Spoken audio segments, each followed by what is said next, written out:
కానీ ఎక్కడో ఇండియాలో హెల్త్ సిస్టమ్ అంటే భయపడుతున్నారు జనాలు. సో, దాన్ని మీరు ఎలా చూస్తారు? What is your perception of seeing it? No. ఇండియాలో హెల్త్ సిస్టమ్ అనేది భయం అనేది చాలా ఎక్కువైపోయింది. నేను మొన్న కూడా ఎవరో పేషెంట్ వచ్చి నా అసలు ఏం అనట్లేదు. పలానా ఏదో పెద్ద కార్పొరేట్ హాస్పిటల్‌కి ఎళ్లారు. ఎళ్ళేసేసి అక్కడ డాక్టర్ గారు సర్జరీ చెప్పారు. చెప్పి అడిగాను, మరి ఎందుకు చేయించుకోలేదు అన్నాను. అసలు మీరు చూసారా సార్, అక్కడ కాఫీయే ₹400 ఉన్నప్పుడు సర్జరీ ఎంత ఉంటుంది? అసలు నేను రేట్ కూడా అడగకుండా పారిపోయి వచ్చాను సార్ అన్నాడు పేషెంట్. అలా కొన్ని వేల మంది పేషెంట్స్ ఉన్నారు ఈరోజు. Definitely. Okay. So the so called corporates, ఈ పెద్ద పెద్ద బ్యూటిఫుల్ బంగ్లాస్ అన్నీ కూడా కలిపి 5% భారతీయులు ట్రీట్మెంట్ చేస్తున్నారు. అంతే.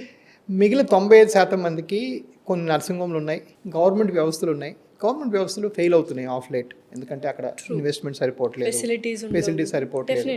25% of Indians are pushed into poverty. అంటే బిలో పావర్టీలో వెళ్ళిపోతున్నారు హెల్త్ వల్ల. హెల్త్ ఒకటే రీజన్ వల్ల. ఒక క్యాన్సర్ వస్తే ఈరోజు 15 లక్షల నుంచి 5 కోట్ల రూపాయలు అవుతుంది కీమోథెరపీ మాత్రమే. సో ఇది ఒక పెద్ద ప్రాబ్లం. సో దీన్ని నేను ఫస్ట్ నా లెవెల్లో నేను చేసింది ఏంటంటే, I was very unhappy about it. నా దగ్గర ఈ రోజు కూడా మీరు అమౌంట్ సరే you have to pay, it's private hospital, నేనేం అబద్ధం చెప్పను. బట్ మీరు ఏ రోజు అమౌంట్ అయితే ఫస్ట్ రోజు ఒప్పుకుంటారో అంతే.